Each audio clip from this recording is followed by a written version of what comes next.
પરંતુ આપણે જોઈએ છીએ કે ઇલેક્શન સમયે તે આ પ્રકારની વધારે એક્શન લેવાય છે. બાકીના સમયમાં ક્યાંક ને ક્યાંક જે હોવા જોઈએ પરિણામો એ આપણે જોવા મળતા નથી. આવા નેગેટિવ કાર્યો કરવા, આવા આર્થિક ફ્રોડ કરવા, કે ખૂન ખરાબા કરવા, એની કોઈ જાતિ કે ધર્મ નથી હોતો. પરંતુ સરકારે એની સામે જે જરૂરી પોલિસી જે લાવવી જોઈએ ત્યાં હજુ પણ ક્યાંક ને ક્યાંક ખામી હોય એવું દેખાય છે, જેને લીધે આવા કેસ રિપીટ ને રિપીટ આપણી નજર સામે થતા હોય. વોટ જેહાદ કેટલું મોટું કૌભાંડ? દેશનો અત્યારે જોઈએ તો ચૂંટણીમાં જાતિવાદ અને જે કહે છે વોટ જેહાદ એ સૌથી ગંભીર પ્રશ્ન છે. અને જેહાદ તો અનેક પ્રકારની દેશમાં પડદા પાછળ ચાલે જ છે.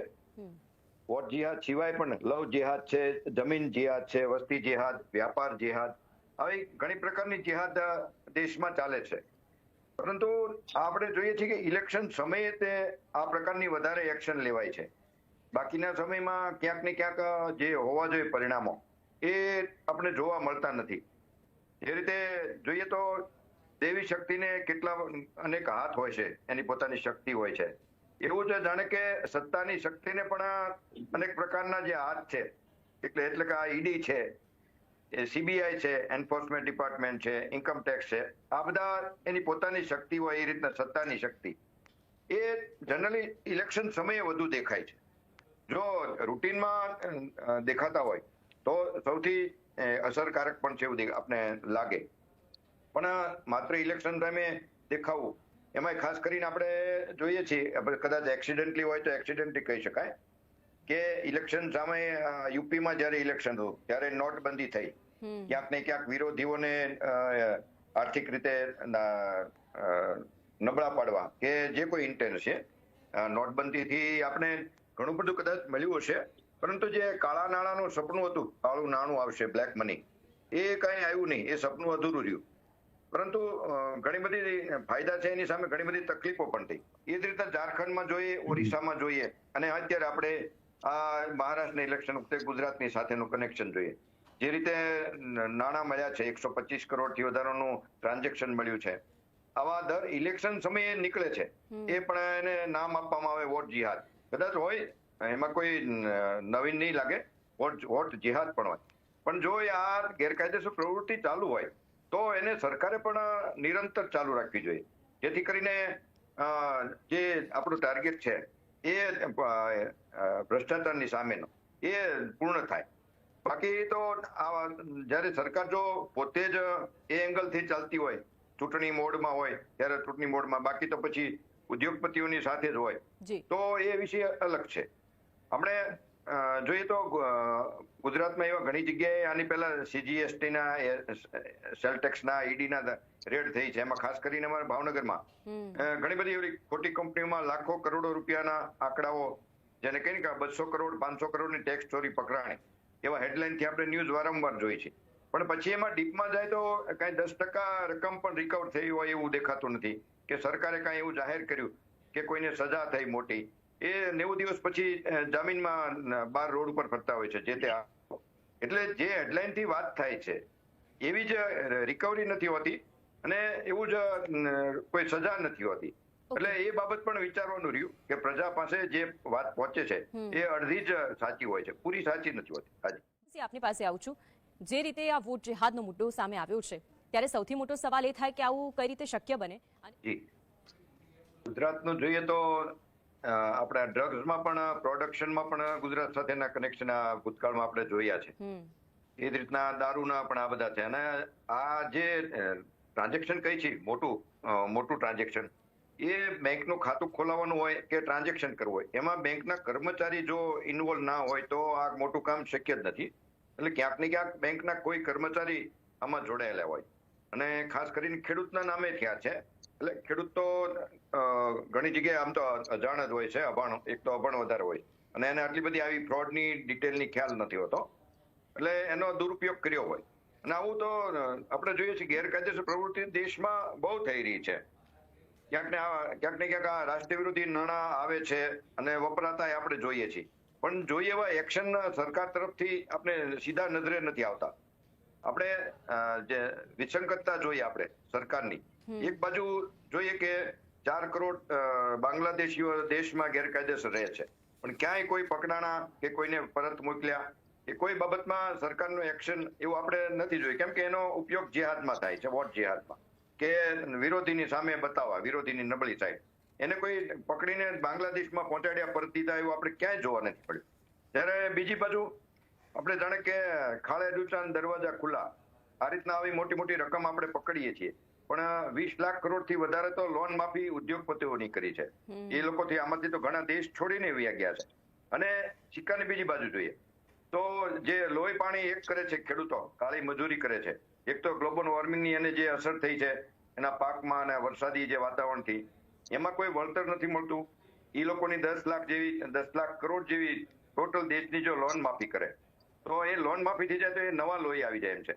એ ટૂંકમાં એ એના લેણામાંથી મુક્ત થઈ જાય છે. એ કોઈ બાબતમાં સરકારને આગળ ચાલવું નથી, ટેકાના ભાવ નથી દેવા. માત્ર આવી હેડલાઇનો એ 1.25 લાખ 125 કરોડ નો ડીલિંગ પકડાનું. અને બીજી બાજુ જોઈએ જે વોટ જેહાદ જ જો કહેતા હોય તો સત્તાધારી પક્ષ પોતે એક ટાઈપની આ વોટ જેહાદ કયો કે વોટના જે લોલીપોપ કયો એ મૂકે છે. ત્યાં આપણે ગુજરાત જોઈએ, ગુજરાત 28 વર્ષથી ઇઝીલી વોટ આપે છે અત્યારની સત્તાધારી પક્ષ.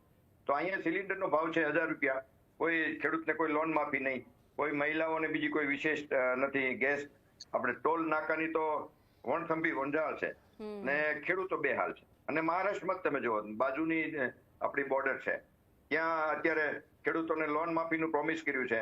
450 કે 500 રૂપિયામાં ગેસ સિલિન્ડર મળશે અને મહિલાઓને એક સરકારના રૂપ અનેક જગ્યાએ અલગ અલગ એવું થયું ને પ્રદ્યુમનસિંહ, તેમનો ચહેરો ક્યાં કેવો છે હવે લોકોને ઓળખવાની જરૂર છે. એટલે જાણે કે સરકાર પણ ચૂંટણી મોડમાં હોય એવું નિરંતર દેખાય છે. આ ન હોવું જોઈએ. સત્તા સ્થાનેથી બધાને એક સરખું જ હોવું જોઈએ. હાજી, એક હે તો સેફ હે, કદાચ આ વાક્ય આપણે સાંભળ્યું હશે હમણાં મહારાષ્ટ્રની સભાની અંદર. તો કટેંગે એ સ્ટેટમેન્ટ પણ આપણી સામે છે અને બધાની વચ્ચે આજે કૌભાંડ સામે આવ્યું છે. કઈ રીતે આ બધું આપ જોઈ રહ્યા છો? એક તો સત્તાધારી પક્ષ જ પ્રજાને ડરાવે કે બટેંગે તો કટેંગે, તો એક એ પણ વિચારવાનો વિષય છે.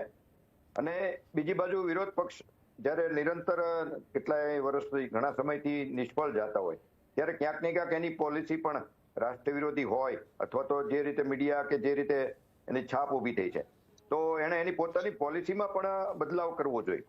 જો એ પોલિસીમાં કંઈ બદલાવ ના કરે તો અત્યારનું આ જે વાતાવરણ ઊભું થયું છે એમાં પ્રજાને પણ ધર્મ સંકટ થયું છે કે અંતે 10 વર્ષના શાસન પછી પણ જો બટેંગે તો કટેંગે આ સૂત્રને આપણે મેઇન આપણે ઉતારવાનું હોય તો પછી સલામતી કોની પાસેથી આપણે પેલી આશા કોની પાસેથી રાખવાની?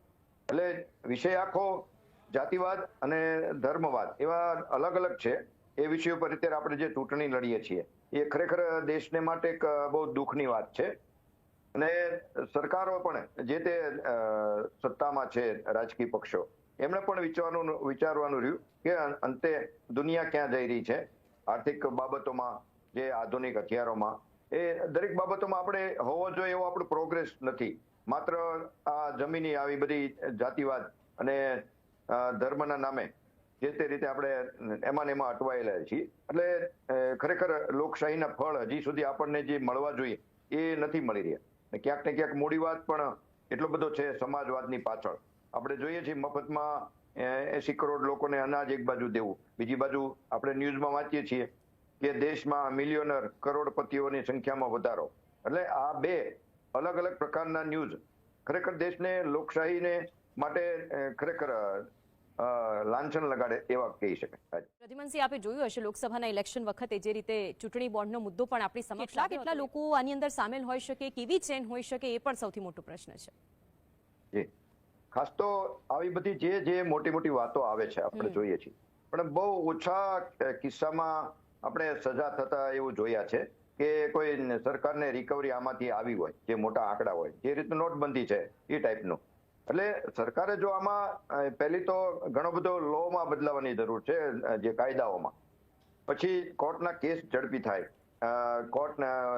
જે કોર્ટો છે એ ઝડપી ચાલે. હવે ક્યાંક ને ક્યાંક આપણી પાસે જજની નિમણૂકોની અછત છે, જ્યાં કોર્ટના રૂટીન કેસ ચાલવા જોઈએ એ પણ નથી ચાલતા. એટલે જો આ પ્રકારના દેશ વિરોધી જે કાર્યો છે આ જ પ્રકારની છેતરપિંડીઓ અત્યારે ઓનલાઈન છેતરપિંડીઓ જે કરોડો રૂપિયાની થાય છે, વિદેશોમાં પૈસા તુરંત આમ પલભરમાં નીકળી જાય છે, પછી આપણે કાંઈ કરી શકતા નથી, આપણો કાયદો પણ કાંઈ કરી શકતો નથી. અને એ રીતે આ પ્રકારના જે બનાવો બને છે, આ ગેરકાયદેસર જે ફ્રોડના આર્થિક બાબતોમાં, એમાં કંઈક ને કંઈક નવા કાયદાઓ પણ એટલા કડક લાવવાની જરૂર છે કે જો ફાંસી સુધીની જો સજા કરીએ તો પણ ઓછી કહેવાય. અને એ બાબત સરકારે વધારે કોઈ સ્પેશિયલ કોર્ટ નિમીને આ પ્રકારના રાષ્ટ્રીય વિરોધી બાબતો ઘણી બધી છે, ભલે એને રાજકીય રીતે કોઈ જેહાદ નામનું આપી દીધું હોય, પણ એ જેહાદની પણ એ રાષ્ટ્રીય વિરોધી બાબતો છે. એમાં કોઈ ચોક્કસ ધર્મના લોકો હોય એવું પણ નથી. જેમની માનસિકતા છે નકારાત્મક, આવા નેગેટિવ કાર્યો કરવા, આવા આર્થિક ફ્રોડ કરવા, કે ખૂન ખરાબા કરવા, એની કોઈ જાતિ કે ધર્મ નથી હોતો. પરંતુ સરકારે એની સામે જે જરૂરી પોલિસી જે લાવવી જોઈએ, ત્યાં હજુ પણ ક્યાંક ને ક્યાંક ખામી હોય એવું દેખાય છે, જેને લીધે આવા કેસ રિપીટ આપણે આપણી નજર સામે થતા હોય આપણે જોઈએ છીએ. ઓકે.